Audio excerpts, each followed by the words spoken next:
Does your baby dance?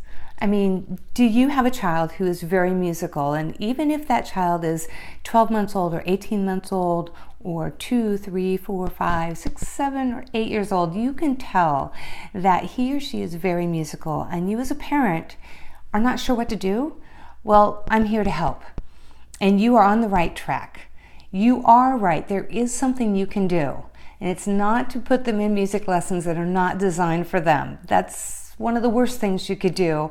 A teacher really needs to understand how to work with kids that age. And you really don't need to. There are wonderful programs for parents and kids, and I encourage you to get involved if you're able to do that and you have them locally.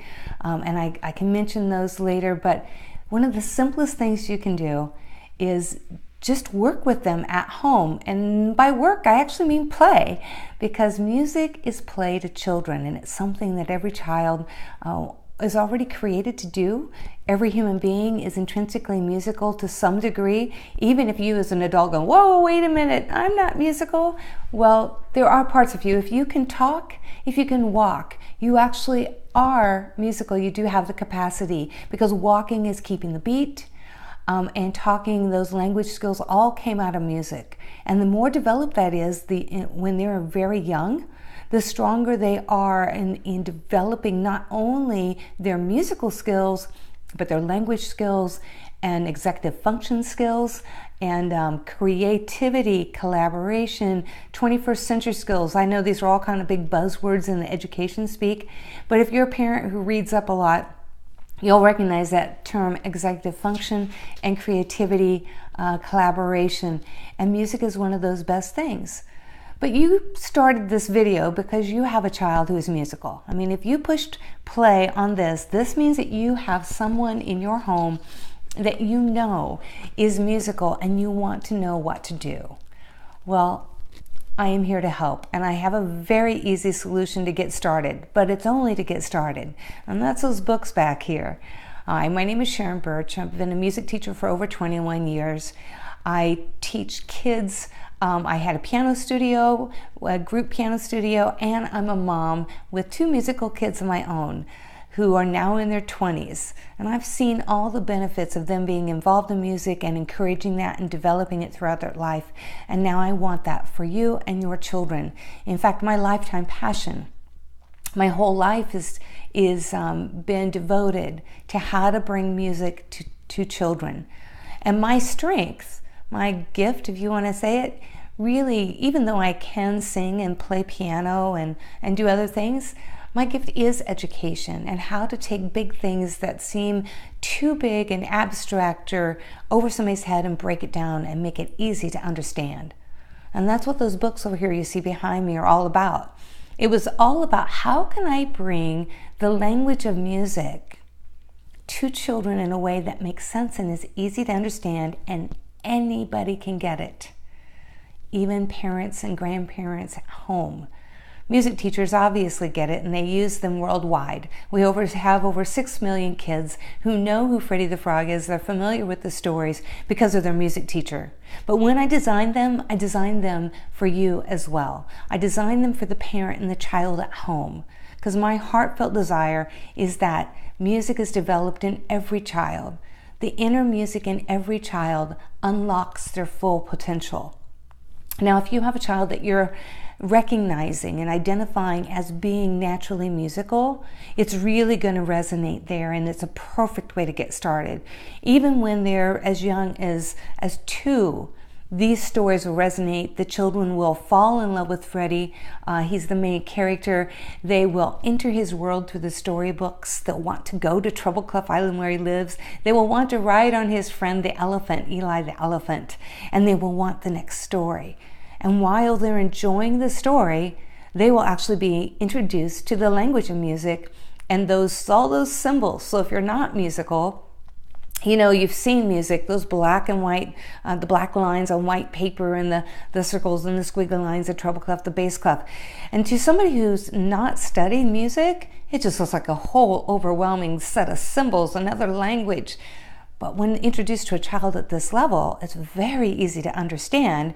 And they're not even thinking about learning. They're just thinking about enjoying the music and that the treble clef staff, those music symbols, is just a symbolization of a map, or a map to a child's mind of where Freddie lives, right? So for them, it's just fun and games. And to you as an adult, you can learn right along with them. But that's not where it stops. That's just where it begins.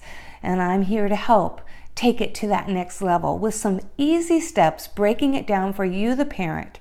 Now, if you are a parent who has no musical background and you wish you had, then no problem. I'm going to have videos that will break it down, make it super easy for you to understand what the basic elements of music are. And I promise it'll be easy. And if it's not easy to understand, if it did not make sense, then no worries, let me know. I want to make it, I will change it until you do understand, and I want your questions so I can make it easy. Any question you have then just makes it better for somebody else.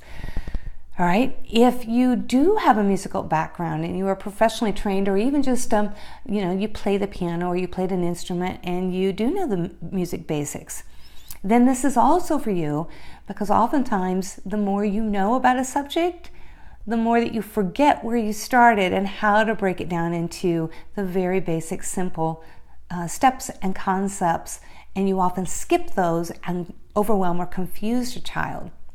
Or just by being a parent, sometimes if you become too intellectual and academic about it, like this is a lesson, then they kind of rebel. No, we're not going to do that. We're going to keep it fun and games. I mean, think about a parent playing a patty cake with a baby, right? That kind of thing, but at every grade level with intentional purpose, so that it is laying a foundation for their musical success.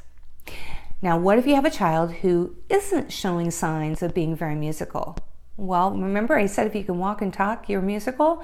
Well, every child has music within them. We're intrinsically built with music, but they just may not be as naturally inclined or attracted to it. Absolutely fine. But when they're 0 through 5 to 8 years old, it is only going to benefit every child in the house to be participating in these foundational music games and so forth.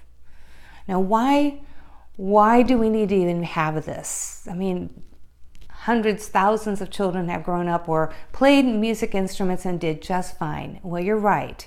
But for the first time in history, not every child is playing and using music in their life, in their daily play. For the first time in history of humankind, it is up to us to become intentional about it. Now, do you remember about 50, 60 years ago? And if you weren't alive then, think back to that era. And think back to what life was like, daily life.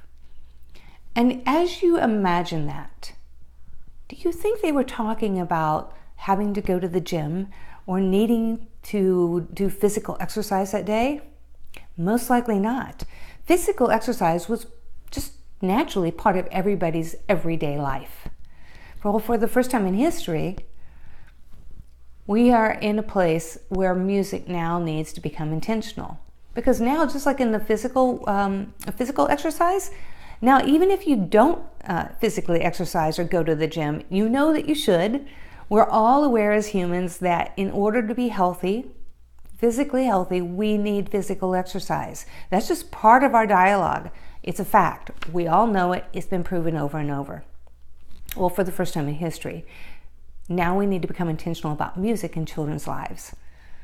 Because of digital devices, smartphones and tablets, we're using those more and more to pass the time and be entertained. Which, a child, all they're thinking about is having fun and being entertained.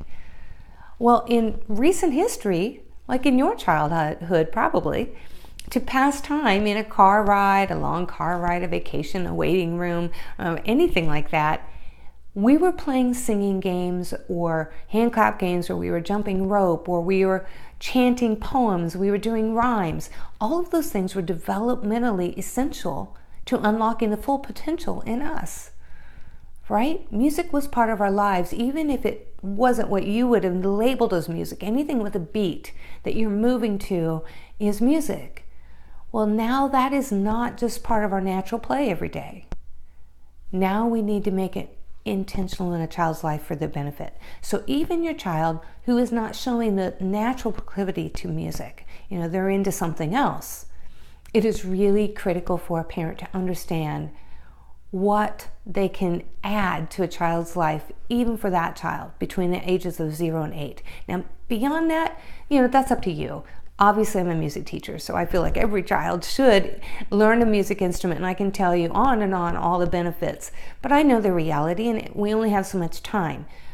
But I am adamant that at that young age and now, it's time to do this. And I can make it easy for you. I have steps to make it easy. This doesn't mean training in a pure training sense. It just means understanding what to do with a child that age, and they're easy just to implement throughout your day and know how to make it intentional, but during play.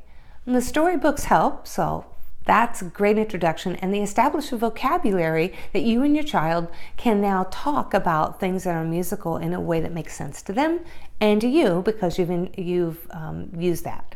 So, okay, I'm going to stop there for now. If this interests you, I invite you to to register. There's a place to register your email, and there will be another video that will go a little bit deeper and start to share some of those basics of music and how to break it down for your child. Okay? So sign up if this is something that interests you, and I hope I have made you a believer in that little bit of bringing music into your child's life, and especially if you recognize that you have a child that is a musical child, the things that you can do to create a nice, solid foundation for their musical success. All right, so we'll see you. Sign up. Can't wait to see you in the